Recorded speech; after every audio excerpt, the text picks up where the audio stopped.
Hello, everybody. Welcome to the Catch Up Sports Podcast. I hope you're all having a fantastic day. I'm your host, Moses, and welcome to the 8th ever episode of this podcast. And I'd like to start the podcast with this. Last week's episode, we broke over 150 views on YouTube, and I'm so happy and grateful. Amazing. Beyond my expectations so early. And it really means a lot to me. So cheers to many more podcast viewers. Let's grow this community. And if you didn't know, this podcast is available also on Spotify, Apple Podcasts, and Soundcloud. So you can listen to this podcast on your favorite platform, on your platform of choice. So what's ahead of us today? It's going to be a all NFL podcast. You probably saw from the title. I'm going to be reacting to week 2. And also previewing week 3 matchups, and of course, my favorite segment of the week, my week 3 game picks. So let's jump right into it. So week 2 of the NFL is in the books. One of the more exciting but injury-riddled weeks of football in recent memory. I have picked a handful of games to react to.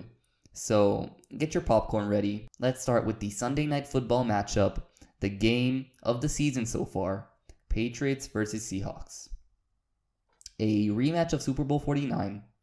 Many people thought, including me, that Seattle will dominate this game because the fact that the Patriots don't have any elite receiving threats aside of Julian Edelman. But Cam Newton and the Patriots offense ran the power running offense to perfection and were competitive the entire game. Of course, Russell Wilson had a great game, nothing new, and had his team leading 35-30 with under 2 minutes to go in the game. But Cam Newton ran a phenomenal 2-minute drive, leading his team down to the 1-yard line of the Seahawks with a chance to win the game with a go-ahead touchdown with 3 seconds remaining in the game. And there's some irony here. In Super Bowl 49, as you know, the Seahawks were down by 28-24, and they were on the Patriots' 1-yard line with less than 20 seconds to go in the game. And as we all remember, the Seahawks elected to pass the ball instead of running it with Marshawn Lynch, and the pass got intercepted by Malcolm Butler, and the rest is history. Last Sunday night, with 3 seconds left in the game, the Patriots tried to power run the ball with Cam Newton to try to stuff it into the end zone and win the game. But unfortunately for the Patriots, they were stopped by the Seattle defense and the Seattle Seahawks won the game. In this masterpiece of a game that went back and forth the whole time, we learned that the Patriots with Cam Newton are legit. I saw a stat yesterday. Cam Newton had about 444 yards out of the 464 offensive yards of the Patriots last game. Unbelievable. And Cam Newton, we learned from him that he's a legit quarterback in this league. Even though he had many injuries throughout the last 2 years, he's a top 15-ish quarterback for now. Maybe even better.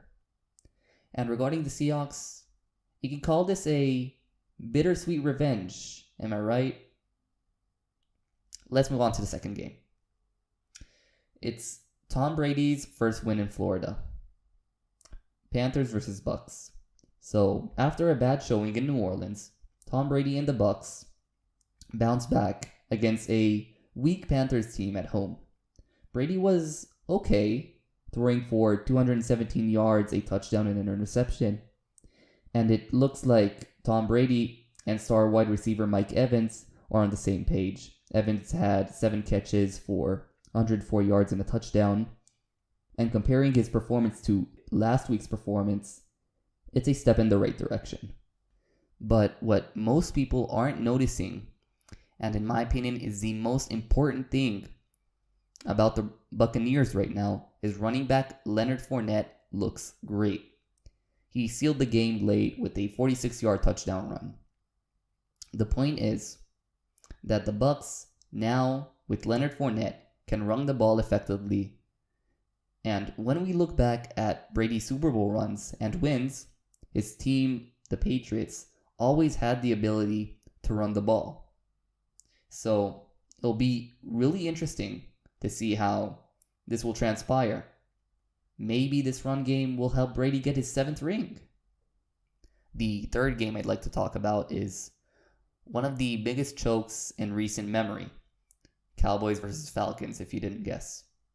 So the Cowboys had an abysmal start to this game, turned the ball over, trailed 20-0 in the first quarter, and then 29-10 at half. But the Falcons somehow blew a 15-point lead in less than 5 minutes in the game, also botching an onside kick in the worst way possible. The entire special teams unit didn't know how to recover onside kicks. They didn't know the rules of onside kicks. That's on the coaching staff. Was this game a thriller? Hell yeah. Are these teams elite in my opinion? Not really. The Cowboys, with this amount of talent they have on their team, shouldn't be in such a close game versus the Falcons, and the Cowboys did deserve to lose. The NFC East this season is a dumpster fire, and sadly, at least one of these teams will make it to the playoffs this year. It's a phony spot. Regarding the Falcons, to illustrate how big of a choke this was, here's this stat.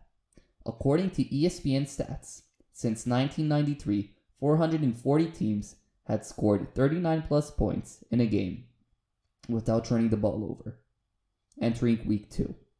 Unsurprisingly, the record of those games were 440-0. The Falcons' loss ruined a 440 game long streak, and now the record is 440-1. Let that sink in for a second. The fourth and final game I'd like to talk about in depth is Monday Night Football's game, the Saints at the Las Vegas Raiders.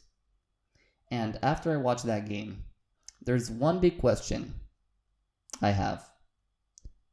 Are the Raiders better than we thought, or the Saints are worse than we thought? And here's my answer. When I previewed the Saints before this season, I had doubt in Drew Brees if he can play at a high level at an advancing age of 41. And I also doubted the entire team's motivation after 3 bad playoff defeats. As of week 2, this is coming to fruition. The Saints' offense is limited to a maximum 15 yards beyond the line of scrimmage. Brees doesn't take deep shots at his advanced point of his career. The Saints' defense is average, like last year. It won't win you games, but it won't lose you games. For the last couple of years, the Saints were successful because Drew Brees and the Saints' offense were among the best in the league. Now that Drew Brees and his offense is limited, the Saints aren't as good as many thought. Don't get me wrong. They are not a bottom feeder. But they're not a Super Bowl contender. They're like 3.6 Röntgen from the Chernobyl series. Not great, not terrible. Regarding the Raiders, it's a nice win, an impressive win, but the AFC, in my opinion, is stacked. I don't see them making the playoffs this year. Maybe next season, if they improve significantly. Now, before I shift to my game picks, here's my final thoughts on week 2 of the 2020 NFL season. Number 1, the Vikings look terrible. A rebuilding defense with an offense with only slot receivers. It's a plan that would eventually end in failure. 2, Gardner Minshew is the real deal. Many thought this is a tanking team. So did I. But Gardner Minshew is leading a team of mostly unproven or average players to be very competitive. I think the Jaguars aren't interested in Trevor Lawrence anymore. And 3, promising rookie quarterbacks. As of week 2, this quarterback draft class, at least the first round, has some promise. I'm very excited to see how Justin Herbert and Joe Burrow will play in the coming weeks, because until now, they were very impressive. And to next week, I hope next week we'll have less injuries and will be even more entertaining. Now, let's move on to my game picks. Welcome to my favorite weekly segment, my weekly NFL game picks, where I'll be predicting the winner of each week 3 matchup. The Dolphins and Jags are about to start in 3 hours, I think, and my prediction is at my Twitter. Link is in the description. Also, my DMs are open, so you can just send me a DM. We can talk about anything. But back to football. Now I'm currently 23-9 after a great week 2, going 13-3 with my picks. So let's jump right into it. 49ers, Giants. Even though the 49ers suffered a plentiful of significant injuries, Nick Bosa, Teron Armstead, Jimmy Garoppolo, Raheem Mostert, and more, I still think they have enough in the tank to beat the Giants. Washington versus Browns. I think the Browns found their identity last Thursday night, running the ball and using play action, and they'll beat Washington Sunday. Bengals versus Eagles. I know the trend is right now to trash the Eagles as much as possible, but they're the home team, and I think they'll bounce back against their Bengals. Raiders, Patriots. The Raiders were impressive Monday night, but Cam Newton and the Patriots were even more impressive in my opinion, and they're the real deal. And also the game is in Foxborough, so I'm picking the Patriots. Bears, Falcons. To me, it's a 50-50, and when it's a 50-50 pick, I pick the home team. Just to preview this game, Mitch Trubisky looked bad in the second half versus the Giants, and the Falcons blew a big lead and might have a very low morale right now. But the Falcons are the home team, so I'm taking the Falcons. Rams, Bills. A great matchup. And it's, to me, another 50-50 pick because both teams looked great in the first 2 weeks. And the Bills are the home team, so I'll take the Bills in this one. Texans, Steelers. The Texans were underwhelming the last 2 weeks, but they faced the 2 best teams in the league in the Ravens and the Chiefs. The Steelers almost lost to the Broncos backups last week. I'm picking the Texans. Titans, Vikings. The Vikings look terrible, as I said before. Until they figure it out, I'm picking against them. I'm picking the Titans. Panthers, Chargers. Justin Herbert looked great last week, and I think Herbert will get his first career win against a bad Panthers defense. Jets versus Colts.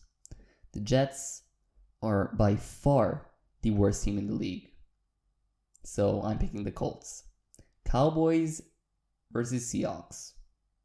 The Seahawks are far better coached, in my opinion, than the Cowboys. And to me, that's the deciding factor. So I'm picking the Seahawks.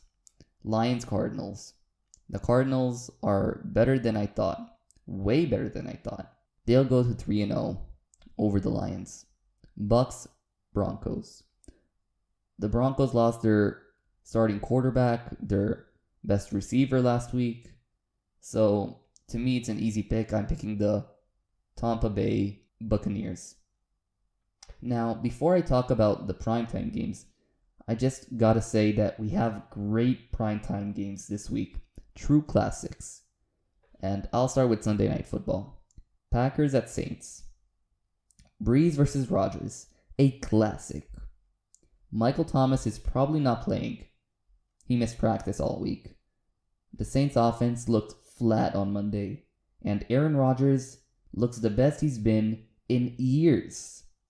I'm going to pick the Packers even though the game is played in New Orleans. Now, the game of the year, Monday Night Football, Chiefs at Ravens. The two best teams in the league face off. As a die-hard Chiefs fan, I am concerned about this matchup.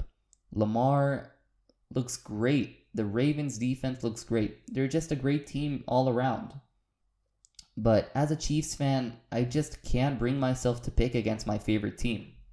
It's against my ideology. So, even though the odds are against my team, the Kansas City Chiefs, I'm still picking the Chiefs in this one. Also, I'd like to know, what are your predictions? Do you have any bold predictions for this week? Shoot me a DM or type in the comments below and on YouTube. I'd love to know and talk about it. This is the end of the episode. Hope y'all enjoyed this episode as I enjoyed recording it and writing it. If you know anyone who's an American sports fan, spread the word about this podcast. I'm so grateful of this community, and it would be amazing to see it grow. Also follow the podcast Twitter and Instagram page. Link is in the description.